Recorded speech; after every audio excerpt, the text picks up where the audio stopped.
తెలంగాణ రాష్ట్రానికి ఇప్పుడు నా చేతిలో 3 ఫోటోలు ఉన్నాయి. బండి సంజయ్ ఉన్నాడు, ఇలా కేటీఆర్ ఉన్నాడు, రేవంత్ రెడ్డి ఉన్నాడు.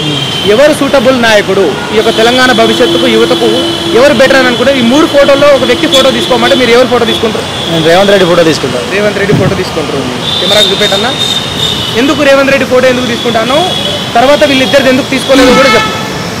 ఎందుకంటే ఇప్పుడు గత 10 సంవత్సరాలు ఎట్లా కేసీఆర్ ఎలా పరిపాలించడం మనకు తెలుసు. యువత ఎంత ఇబ్బంది పడదో తెలుసు.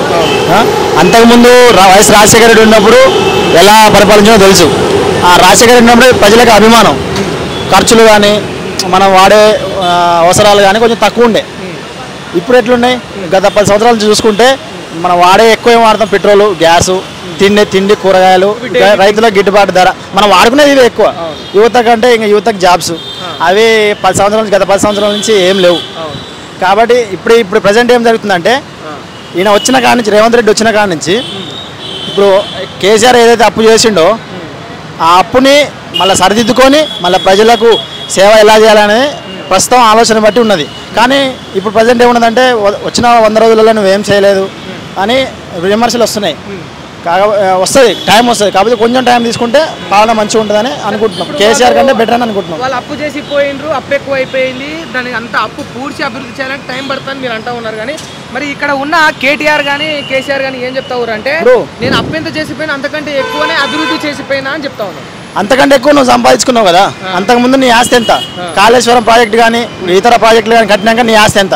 ఒకసారి బ్యాక్ వెళ్ళి చూసుకొని మళ్ళీ ప్రజెంట్ చెక్ చేసుకుంటే అప్పుడే అర్థమవుతుంది. ఇక్కడ ఏ నాయకుడైనా తింటాడు కానీ ఎక్కువ తింటాడు. కేసీఆర్ ఎక్కువ తిన్నారు అంటే రేవంత్ రెడ్డి వస్తే తక్కువ తింటాడా? ఆయన కూడా తింటాడు కానీ కొంచెం ప్రజలకు సేవ చేయాలనే ఆలోచన ఉంటుంది. ఎందుకంటే కింది స్థాయి నుంచి వచ్చినాడు కదా. కింది స్థాయి నుంచి వచ్చినోడికి కొంచెం అర్థమవుతుంది. రేవంత్ రెడ్డి కింది స్థాయి నుంచి వచ్చినాడు అంటే యావత్ తెలంగాణ ప్రజలు ఒప్పుకుంటారు. ఎందుకంటే ఆయన ఒక ఇండిపెండెంట్ జెడ్పీటీసీ అభ్యర్థి నుండి ఇప్పుడు ముఖ్యమంత్రి అయ్యాడు. మరి వీళ్ళు తెలంగాణ ఈ యొక్క ఉద్యమానికే పునాదులుగా ఉన్నారు కదా. మరి దానికి ఏమంటారు?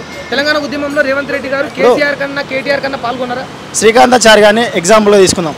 కేసీఆర్ ఆయన చనిపోయినాక కేసీఆర్ ఇంటికి పోయి విమర్శలు కానీ అలా ఈ కుటుంబానికి ఏదన్నా పదవి కానీ ఏమైనా ఇచ్చిండా? ఇవ్వలేదు, పరామర్శించలేదు, చేయలేదు. అట్లాంటివన్నీ ఎలా తీసుకుంటావు నువ్వు? కేసీఆర్ ఇప్పుడు దొరపాలన అయిపోతుంది. మనకి దొరపాలన కాదు, మనకు కావాల్సిన ప్రజాపాలన కావాలి. అది నేను అనేది, నా ఉద్దేశం అయితే అది. కాబోయే నల్గొండ ఎంపీ అభ్యర్థిగా నేను రఘువీరెడ్డిని ఎన్నుకుంటున్నా. గెలుస్తాడా? మరి గెలిచే అవకాశం ఉన్నాయి, గెలిచే అవకాశం ఉన్నది. బీఆర్ఎస్ క్యాండిడేట్ పైన ఇప్పుడు సింపతి ఉన్నది. మరి లేదు చూసిరు కదా నల్గొండ. ఇప్పుడు మన రాష్ట్ర ఎన్నికల్లో చూసిరు కదా, నల్గొండలో 12 సీట్లు ఉంటే 11 సీట్లు కాంగ్రెస్కే వచ్చినాయి, ఒక సూర్యాపేట తప్ప. అది కొంచెం ఎట్లా ఉన్నదో అక్కడ పరిస్థితి మనకు తెలియదు. ఆ 11 స్థానాలు మా వచ్చినాయి కాబట్టి మేము ఖచ్చితంగా రఘువీరెడ్డి గెలుస్తాడని మేము అనుకుంటున్నాం. సరే, ఇప్పుడు రేవంత్ రెడ్డి ఫోటో తీసుకున్నారు. ఈ ముగ్గురిట్లలో ఈ తెలంగాణ యొక్క భవిష్యత్తుకి ఎవరు బెటర్ అంటే ఇప్పుడు బండి సంజయ్ వర్సెస్ కేటీఆర్ అంటే ఈ ఇద్దరిట్లలో ఎవరి పేరు చెప్తారు? అంత ఆలోచించలేదు అన్న మనం ప్రస్తుతానికి అయితే. మీ అనాలిసిస్ ప్రకారం ఒక మాట చెప్పండి, జస్ట్ ఫోటో తీసుకోండి. ఇద్దరిట్లలో ఎవరు బెస్ట్ అంటే? బండి సంజయ్ బెటర్ అని. కేటీఆర్ కంటే కూడా బండి సంజయ్ బెటర్ అనుకుంటున్నాను. ఎందుకు? ఒక 2 మాటలు చెప్తారు.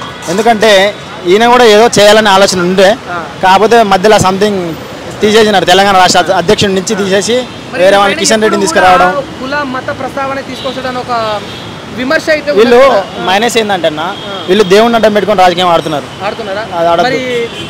వీళ్ళు మొక్కుతలేరు కదా, ఇది మొక్కుతలేరు. దేవుడిని అడ్డం పెట్టుకొని ఓట్లు అడగట్లేరు కదా, వీళ్ళు దేవుడిని అడ్డం పెట్టుకొని ఓట్లు అడుగుతున్నారు కదా. ఇప్పుడు దేవుడు వీళ్ళకే సొంతం కాదు కదా, అందరికి సొంతం. ఎట్లయితే కేటీఆర్ బెటర్? ఎట్లయితే నీకు అర్థం? దేవుని అడ్డం పెట్టుకొని ఓట్లు అడుగుతున్నారు, అది రాంగ్ అంటున్నా. అతని కంటే ఇతను బెటర్ అని అడగట్లేదు నేను. అతను ఏమడుగుతున్నాడు?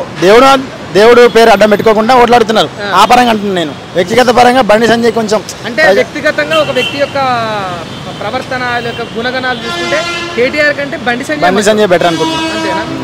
ఓకే, సరే. ఫైనల్గా ఒక మాట కేటీఆర్ గురించి ఏం చెప్తారు? కేటీఆర్ గురించి కొంచెం మంచి ఒపీనియన్ అంటే కొంచెం స్కిల్స్ ఉన్నాయి. మన ఎట్లా స్టడీలో కొంచెం స్కిల్స్ కొన్ని ఉన్నాయి. అందులో కొన్ని ఏముందంటే కొంచెం తినే సొమ్ము ఉన్నది, అట్లా ఆలోచన ఉన్నది, దురాలోచన. అది పనికిరాదని నా అభిప్రాయం. ఏదైనా ప్రజలకు మంచి చేసే అవకాశంగా సాగితే ఒకసారి కాదు 2 సార్లు గెలిపించుకున్నారు. ఇంకా మంచి చేసి ఉంటే నిరుద్యోగులకు కానీ రైతులకు కానీ మంచిగా ఇచ్చుంటే ఇంకోసారి కూడా ప్రభుత్వం పట్టగట్టే అవకాశం ఉండేది. కానీ దాన్ని కోల్పోయినారు. రేవంత్ రెడ్డి గురించి ఒక మైనస్ చెప్పండి. రేవంత్ రెడ్డి గురించి మైనస్ అంటే ఈ ప్రస్తుతంలో పాలించే ప్రభుత్వంలో రైతు బంధు అనేది కొంచెం లేట్ చేసిండు. కానీ ఇంకా థింక్ చేయాలి.